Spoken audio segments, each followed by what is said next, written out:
Hello dear student, कैसे हैं आप सभी। कैसी चल रही है आप लोगों की study. I hope you all are doing well. तो आज के इस वीडियो लेक्चर में हम लोग बात करने वाले हैं कि यूजीसी नेट इकोनॉमिक्स का प्रिपरेशन करने के लिए आपको क्या स्ट्रेटजी फॉलो करनी चाहिए। और कुछ बच्चे ऐसे हैं जिन्हें सिलेबस ही नहीं पता होता, बस वो तैयारी करने लगते हैं लेकिन सिलेबस उन्हें नहीं पता होता, कैसे सिलेबस, कैसे उन्हें कैसे क्या पढ़ना है। तो इस लेक्चर में हम लोग यही बात करेंगे कि क्या स्ट्रैटेजी होनी चाहिए और क्या सिलेबस रहेगा, इसके बारे में हम लोग डिटेल से बात करेंगे। ठीक है, डिटेल में और बहुत ही आसान भाषा में समझने वाले हैं सिलेबस को। तो सबसे पहले बात कर लेते हैं हम लोग क्या होता है यूजीसी नेट का एग्ज़ाम। तो ये एक ऐसा एग्ज़ाम होता है जो कि नेशनल लेवल पर कंडक्ट कराया जाता है। किसके द्वारा? बाय नेशनल टेस्टिंग एजेंसी, जो कि बहुत गलतियाँ करता रहता है। आपको ही पता है ये एजेंसी क्या करता है, ये बहुत गलतियाँ करता रहता है। हालांकि बट हमें तो यही एजेंसी कराता है, इसी पर डिपेंडेंट रहना है। Determine eligibility. अब इस एग्ज़ाम को देने के क्या फ़ायदे हैं। लोग, आपने सुना होगा नेट का एग्ज़ाम मास्टर के बाद देते हैं, बट ये क्या होता है, मतलब इसको क्रैक करने के बाद आप क्या कर सकते हो। इसको क्रैक करने के बाद आप कहीं भी पीएचडी में एडमिशन ले सकते हो, मतलब रिसर्च कर सकते हो। रिसर्च के साथ साथ आपको फेलोशिप भी मिल सकता है और साथ ही साथ आप असिस्टेंट प्रोफेसर बनने के लिए भी एलिजिबल हो जाते हो। कहीं भी आप एज अ असिस्टेंट प्रोफेसर काम कर सकते हो। और ये साल में 2 बार होता है। यूजुअली जून एंड दिसंबर में होता है। कभी कभी कोई अनसर्टिनिटी के कारण कभी कभी अगस्त में भी हो जाता है, जैसे 24 में हुआ था। ठीक है। एंड इसके बाद ये जो है ओवरऑल स्ट्रक्चर बात कर लेते हैं कि ये ऑनलाइन मोड में होता है। मतलब आप क्या करना होता है, इसके लिए आपको पेन पेपर की रिक्वायरमेंट नहीं होती, बल्कि आपको क्या करना होता है, कंप्यूटर स्क्रीन के सामने बैठकर आपको ये पेपर देना होता है। उसी में आपको क्या करना होता है, टिक करना होता है। इसमें आपके पास होते हैं 2 पेपर्स, एक पेपर 1 एंड पेपर 2। पेपर 1 जो होता है वो जनरल पेपर होता है, common for all candidates. Paper 2 होता है सब्जेक्ट पेपर होता है, जो कि सब्जेक्ट से रिलेटेड होता है ये। और टोटल दोनों पेपर को सॉल्व करने के लिए जो आपको मिलता है वो 3 आवर्स मिलते हैं, कोई ब्रेक नहीं होता। आपके सामने दोनों पेपर एक साथ अवेलेबल होते हैं। मतलब आपको ऐसा नहीं होता कि पेपर 1 सॉल्व करने लेंगे तभी आपको पेपर 2 दिखेगा इतने टाइम में, नहीं। आपके पास दोनों पेपर रहते हैं, आप चाहे तो पेपर 1 पहले करिए, चाहे तो पेपर 2 पहले करिए। ठीक है। मार्किंग स्कीम क्या है, ये 2 क्वेश्चन मिलते हैं फॉर करेक्टेड आंसर। एंड इसमें कोई भी, बहुत ही पॉजिटिव पॉइंट है जो बताने वाली हूँ, इसमें किसी भी तरह का नेगेटिव मार्किंग नहीं होता। ऑल क्वेश्चन कंपल्सरी, मतलब आप सभी क्वेश्चन करेंगे तो मतलब आपको अगर सही करेक्ट करते हो उसका आंसर तो मार्क्स मिल जाते हैं। और माइक्रो इकोनॉमिक्स क्या होता है भाई, अब ये यूनिट के बारे में बात करते हैं तो माइक्रो इकोनॉमिक्स क्या होते हैं तो बाद में समझेंगे, लेकिन अभी हम लोग सिलेबस के बारे में जान रहे हैं। ठीक है। तो theory of consumer behaviour, production and cost under uncertainty, attitude towards risk, non cooperative games, market structure, ये efficiency properties, factor pricing, general equilibrium analysis, efficiency criteria, Pareto optimality, Kaldor Hicks and wealth maximisation, asymmetric information, welfare economics, ये सारी बातें हम लोग करेंगे इसमें। Macro बहुत important topic है आपका। इसमें देखेंगे क्या क्या है ये। National income, determination of output and employment, classical and Keynesian approach बहुत इंपॉर्टेंट है। Consumption function, investment function, multiplier and accelerator, demand and supply of money, ISLM model, inflation and Phillips curve analysis.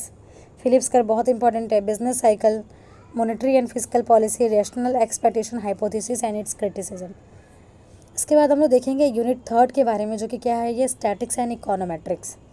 कौन सा unit है ये? Statics and econometrics. और ये सबसे पहले इसमें देखते हैं क्या क्या है। ये प्रोबेबिलिटी थ्योरी है इसमें, जिसमें हम लोग प्रोबेबिलिटी क्या होता है उसके डिस्ट्रीब्यूशन को समझेंगे। डिस्ट्रीब्यूशन फंक्शन होता है उसको, उसके बारे में जानेंगे। जैसे पॉइजन डिस्ट्रीब्यूशन होता है, नॉर्मल डिस्ट्रीब्यूशन होता है, बाइनोमियल होता है। मोमेंट्स के बारे में जानेंगे, फर्स्ट मोमेंट क्या होता है, सेकेंड मोमेंट अबाउट मीन क्या होता है, थर्ड मोमेंट, फोर्थ मोमेंट जानेंगे। उसी को समझते हुए हम लोग स्क्यूनेस एंड कर्टोसिस भी समझेंगे। सेंट्रल लिमिट थ्योरम भी कुछ होता है स्टैटिक्स में, कि सैम्पल साइज़ बढ़ाने पे कुछ प्रॉपर्टी निकल कर आती है तो उसको देखेंगे। Descriptive statics, correlation, sampling method, statics inference, linear regression model, ये तो बहुत इंपॉर्टेंट है, इसको स्टार पॉइंट बना लो। Identification problem, simultaneous equation model, recursive model, discrete choice model, time series analysis, इसके बारे में देखेंगे। अब मैथमेटिकल इकोनॉमिक्स के बारे में भी समझेंगे, sets, function, continuity, sequence, series, differential calculus and its application, linear algebra, matrices, vector spaces, statics, input output model, difference and differential equation with application. Unit 5 क्या है? ये इंटरनेशनल इकोनॉमिक्स है आपका, ये भी इम्पॉर्टेंट है। कभी कभी अब ये नहीं बोल सकते आप कि हमारा कौन सा यूनिट सबसे इक्वल क्वेश्चन आएंगे, 100 क्वेश्चन आते हैं पेपर 2 से तो सबसे इक्वल क्वेश्चन आएंगे 10-10, ऐसा नहीं है। तो किसी यूनिट से कभी कभी बहुत ज़्यादा क्वेश्चन आ जाता है, किसी यूनिट से कभी कभी बहुत कम आता है। तो अब हर साल देखा गया है, किसी साल इंटरनेशनल से बहुत सारे क्वेश्चन आ गए, तो किसी साल इंडियन से आ गए, तो आप ये नहीं कह सकते कि ये अब आप इसी से। तो इसीलिए आपको इस तरह से पढ़ना है कि पेपर किसी भी तरह का हो, आपका जो क्या है ये आप उसको सॉल्व कर सको। इसलिए बेसिक के साथ साथ आपको एडवांस भी समझना है। केवल बेसिक और मॉडरेट लेवल समझने से आपका एग्ज़ाम क्लियर नहीं होगा। एग्ज़ाम तो हो जाएगा, नेट तो हो जाएगा, बट जेआरएफ नहीं हो पाएगा। जेआरएफ के लिए आपको कुछ ऐसे क्वेश्चन भी करने होते हैं जो सभी ने नहीं किए, तो आपको सबसे अलग करना पड़ेगा वो, ठीक है। थ्योरीज ऑफ इंटरनेशनल ट्रेड, जो नाम लिखा है केवल उतना नहीं करना है, इसके अलावा भी बहुत सारी थ्योरी है। और बैलेंस ऑफ पेमेंट करना है, और एक्सचेंज रेट कैसे डिटरमाइन करेंगे, foreign exchange market and arbitrage, gains from trade, terms of trade, trade multiplier, tariff, non tariff barriers, GATT and WTO, IMF, ये सब जानेंगे। फिर यूनिट 6 है हमारा public economics, market failure, regulation of market, public revenue, public expenditure, public डेब्ट, public budget and physical policy. Money and banking के बारे में समझेंगे, जो कि यूनिट 7 है हमारा। मनी सप्लाई के बारे में जानेंगे, central bank, commercial bank, instrument, working of monetary policy कैसे करता है। हालांकि अगर आप मैक्रो पढ़ लेते हो तो ये यूनिट आपका क्लियर हो जाएगा, मतलब अलग से पढ़ने की ज़रूरत नहीं होगी, मैक्रो के अंदर ही आ जाएगा। बस एक capital market and its regulation, थोड़ा capital market and money market थोड़ा डिटेल में हम आपको बताएंगे, ठीक है। Capital market and money market, okay. इसके बाद यूनिट हाँ यूनिट 6 है हमारा, कौन सा है ये? पब्लिक इकोनॉमिक्स, ये तो बता दिया आपको। यूनिट 7 ही बता दिया। यूनिट 8 है आपका ग्रोथ एंड डेवलपमेंट, इसमें बहुत सारी थ्योरी है, इसको भी हम लोग डिटेल में समझेंगे। जैसे कौन कौन से मॉडल है, रोस्टो के मॉडल है। पहले तो ग्रोथ एंड डेवलपमेंट का मतलब जानना है आपको। डिफरेंट इंस्टीट्यूशन ने डिफरेंट इसके पैरामीटर दिए हैं डेवलपमेंट के, ठीक है। जैसे हैप्पीनेस इंडिकेटर होता है इकोनॉमिक डेवलपमेंट के लिए, तो उसको भी देखेंगे हम लोग क्या इंडिकेटर है। जैसे ह्यूमन डेवलपमेंट इंडेक्स HDI होता है, तो ये सारी चीज़ें हैं। ये theories of economic development, Adam Smith का, रिकार्डो का, कार्ल मार्क्स का, शुम्पेटर का, रोस्टो का, balance and unbalance growth theory, big push approach, models of economic growth, error Domar, solo, Robinson, Calder, ये सब। टेक्निकल प्रोग्रेस के बारे में भी जानेंगे।